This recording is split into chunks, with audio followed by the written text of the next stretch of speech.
forward and scored 2 points against Kildare. It's as you were in midfield, with Peter Fitzpatrick again replacing Ambrose Rogers from the outset. The half-forward line is also settled, with Mark Poland flanked by Danny Hughes and Benny Coulter. They'll inevitably be joined by Marty Clark, who'll prompt from a deep position, leaving John Clark and Paul McComiskey inside, although the latter will switch with Coulter from time to time. Let's get the thoughts of Martin Kearney.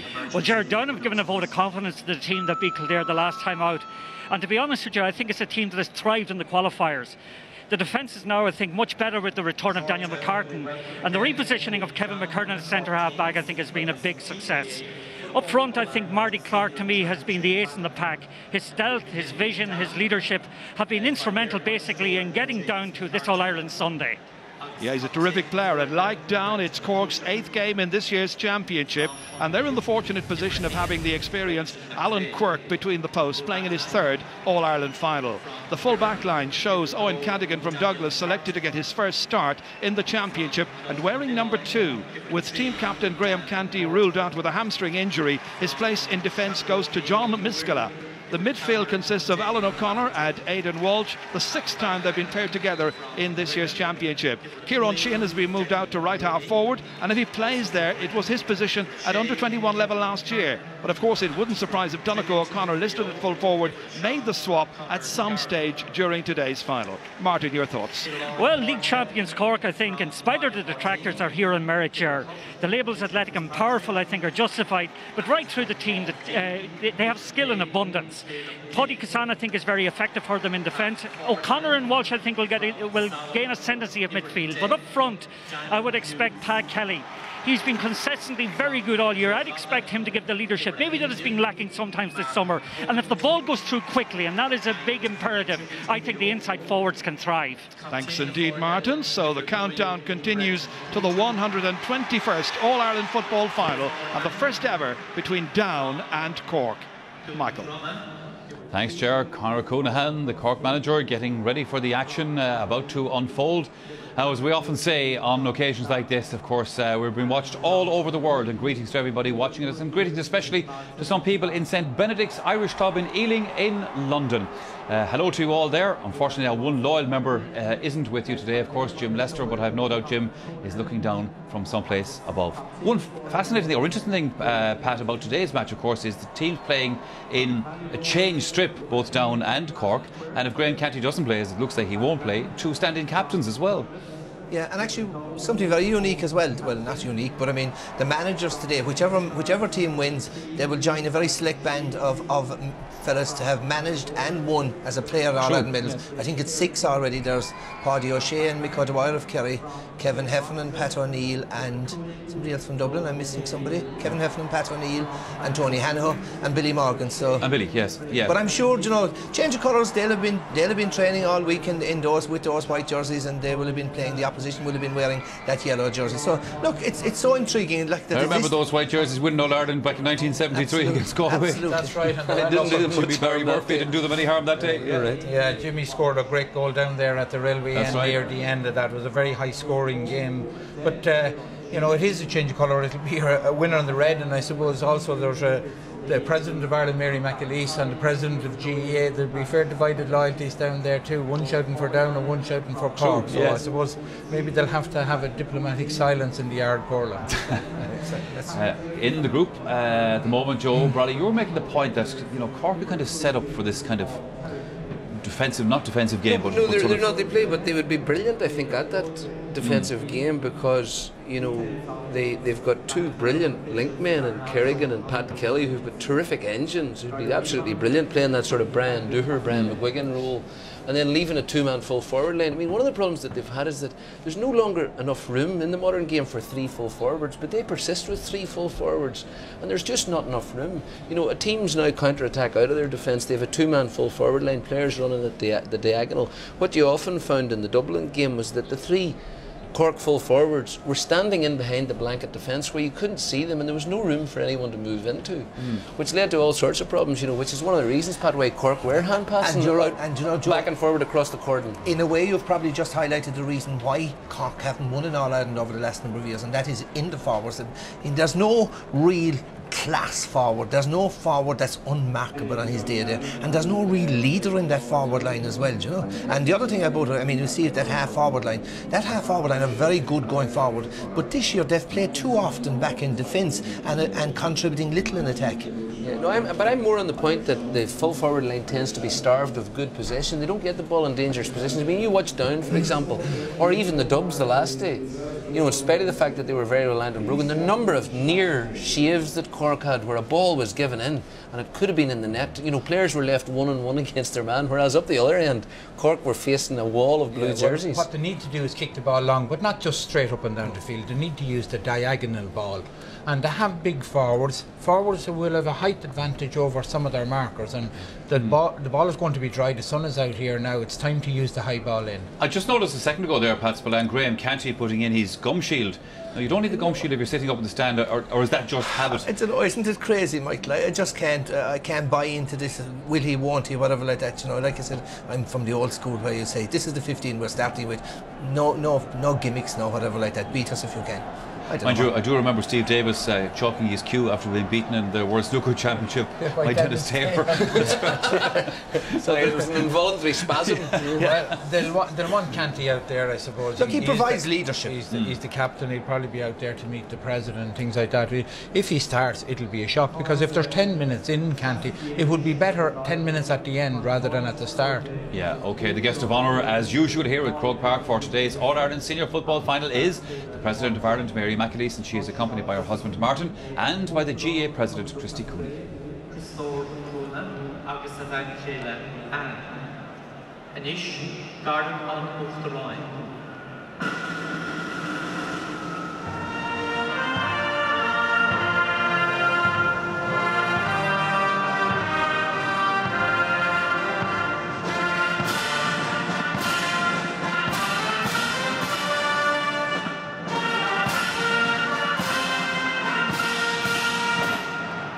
So Her Excellency, President Mary McAleese, now comes along to meet the players in today's final, accompanied by GEA President Christy Cooney, both of them having to be neutral, or as neutral as a proud Ulster woman with strong allegiance to Down can be right now, alongside an equally proud Cork man.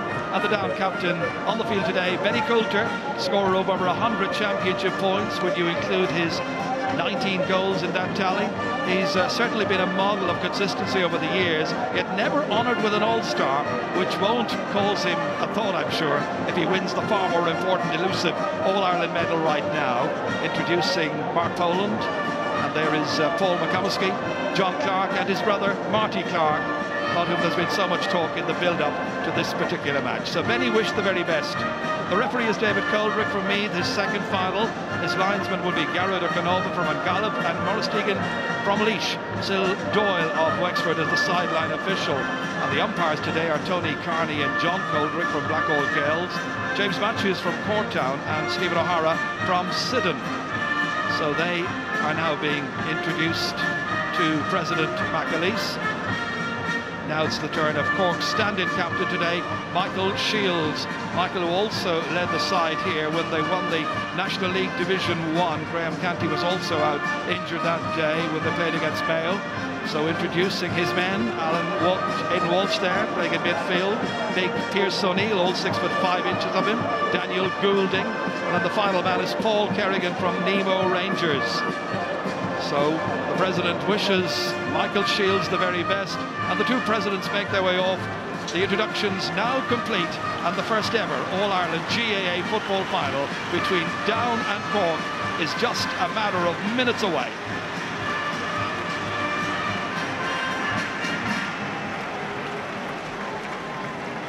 McAleese, born in Belfast, in Antrim, but spent many of her childhood years in Rostrevor in County Down, so I suppose we do know where her loyalties will be today.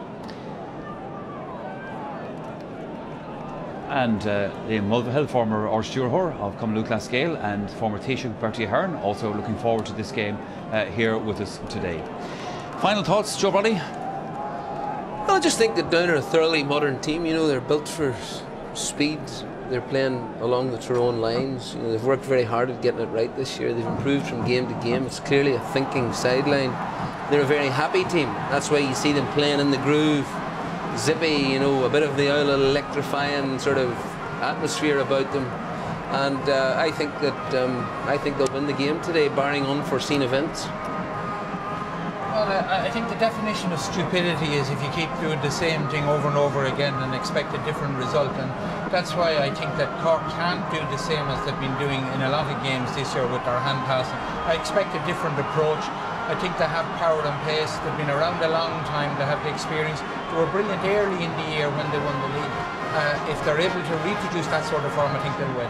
What you did say about the minor match, where the minor Cork players changed their tactics a bit. You can't do the same thing all year and then expect to change it for one day. Well, they've had a month. They've had a month, and I'm sure when they went back into training on the Tuesday night after they were fortuitous winners over Dublin, they said, we're going to change our style of play and we're going to let the ball in high. And the high ball will trouble down, there's no doubt about that. There's a lot to recommend and to tip down, because they are the foreign team. But I just think if Cork can play the game more direct, play the game at pace, put the down full back line under pressure, I think they are vulnerable. And on top of that, Cork have the experience and the subs bench to tip them over the line. I think Cork are going to win it. Well, fortunately, the gods are shining on Croke Park for this All-Ireland final, because as you can see from our pictures, the rain has cleared away and the sun has come out. But who will the gods be shining on in the final itself? It is the All-Ireland football final of 2010, and it's back to our big match commentators, Ger Canning and Martin Carney. Thank you very much indeed, Michael. Well, they may not be wearing it, but red is the predominant colour all around Croke Park. What a setting.